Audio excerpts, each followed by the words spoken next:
Have you ever heard of people who seem to fit into a place or a time period so well that it seems they must belong there? A woman living in New York City during the 1930s was so enamored with old-fashioned ways of life that she built her own house inside the walls of an apartment building. But why would she do this? And what did the neighbors think about living next to someone who was building their own home from scratch in the middle of a city? In New York City in the 1930s, a socialite named Helen Viola lived in an upscale apartment on Park Avenue. She had everything she could have possibly wanted, including money, fame, and looks.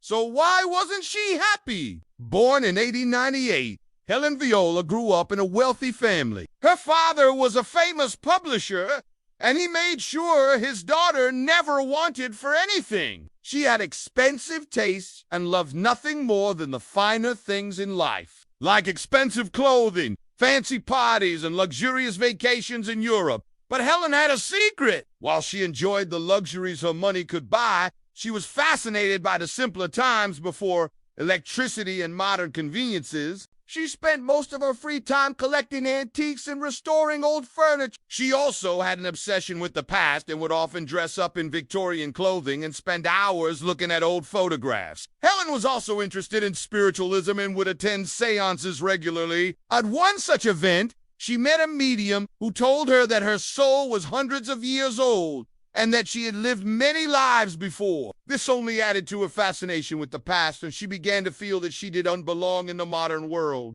As Helen got older, her fascination with the past only grew. She became increasingly convinced that she was a Victorian woman trapped in a modern body and began to plan her escape. She started small, decorating her apartment in the style of the Victorian era. She then began to spend more and more time in her apartment, shunning parties and social events in favor of her collection. As the years went on, Helen became increasingly reclusive and her apartment became a shrine to her obsession. Then, in the late 1920s, something happened that changed everything. Helen was browsing an antique store when she came across a book called The Philosophy of Spiritualism. The book was written by a man named Andrew Jackson Davis, who was a popular spiritualist lecturer in the mid-19th century. Helen was captivated by the book and began to read it cover to cover. She soon realized that Davis's ideas were very similar to her own, and that he was essentially saying the same things that the medium had told her at the seance. Helen became convinced that she was meant to be a spiritualist and that she could communicate with the dead. She began holding seances in her apartment and inviting friends to participate. But not everyone was as skeptical as Helen.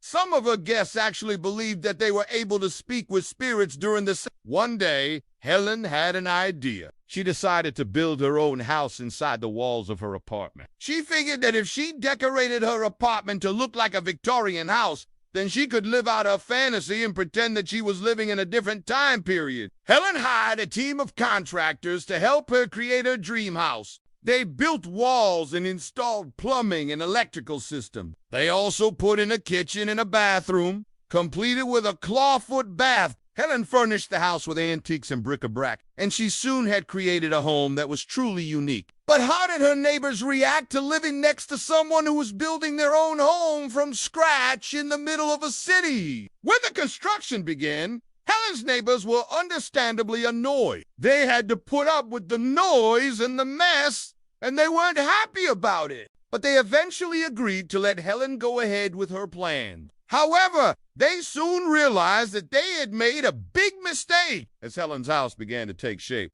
the walls and floors started to sag. The plumbing system leaked and flooded the apartment below Helen. The neighbors complained to the building manager, but he didn't do anything about it. He knew that Helen was a wealthy woman and he didn't want to upset her. The neighbors were furious. They couldn't believe that they were being forced to live in a building that was slowly falling apart. They considered moving out, but they couldn't afford to rent an apartment anywhere else in the city. Helen continued to ignore her neighbors' complaints. She was so focused on creating her dream house that she didn't care what anyone else thought of her. As the years went on, the condition of the building continued to deteriorate. The windows and doors wouldn't close properly, and the walls were covered in cracks. The neighbors were fed up and they decided to take action. They hired their own lawyer and sued Helen for damages. Helen was finally forced to make some changes. She had to repair the damage she had caused to the building, and she also had to pay her neighbors for their suffering.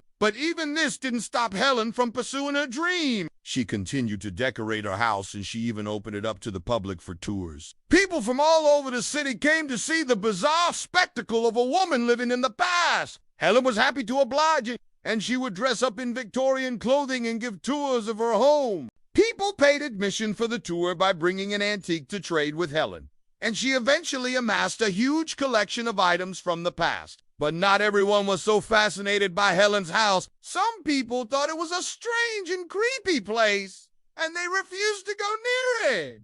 Helen didn't mind. She was happy to have her own little world where she could escape from the modern world. But eventually, the city decided to step in and put an end to Helen's little world. In the early 1970s, the city condemned the building and ordered Helen to vacate the premises. She refused, but she was eventually evicted and forced to move out. When the city came to clear out Helen's apartment, they found that she had left behind a huge amount of stuff. There were antiques, bric-a-brac furniture, paintings, books, and documents. It was like stepping back in time 100 years. The city sold most of Helen's stuff in an auction, but some of it is still around today. You can find pieces of Helen's collection in antique stores and private collections all over the country. Some people believe that Helen's house is haunted and that her spirit still lives in the walls of the building. Others say that Helen's story is just a cautionary tale of what happens when you let your obsession get the better of you. What do you think? Was Helen right to pursue her dream no matter the cost? Or do you think she was selfish and inconsiderate of her neighbors? Let me know your thoughts in the comments below. And don't forget to subscribe for more historical tales. Thanks for watching. See you next time. Now let's get back to the video. After Helen was evicted from her apartment, the building was torn down and a new luxury high-rise was built in its place. No one knows exactly what happened to Helen, but some people believe that she died soon after she was evicted. Others say that she moved to a different city and started over. There are conflicting reports about how much damage Helen's house did to the building. Some people say that it caused extensive damage, while others say that it wasn't that bad. However, there is no denying that Helen's house was a major inconvenience to her neighbors. They had to deal with the noise and the mess while the construction was going on, and they also had to put up with the damage that was done to the building. It's unclear why Helen was so obsessed with the Victorian era. Perhaps she felt more comfortable in that time period than she did in her own. Or maybe she was just fascinated by the history of the time. Whatever her reason, she was clearly committed to her dream, even if it meant sacrificing her relationships with her neighbor. If you're ever in New York City, be sure to check out the luxury high-rise that now stands in place of Helen's apartment building. Who knows? Maybe you'll catch a glimpse of Helen's ghost as you walk by. Now it's time to hear from you. What do you think? Would you ever do something as extreme as Helen did to pursue your dreams? Let me know your thoughts in the comments below. And don't forget to subscribe for more historical tales. Thanks for watching. See you next time.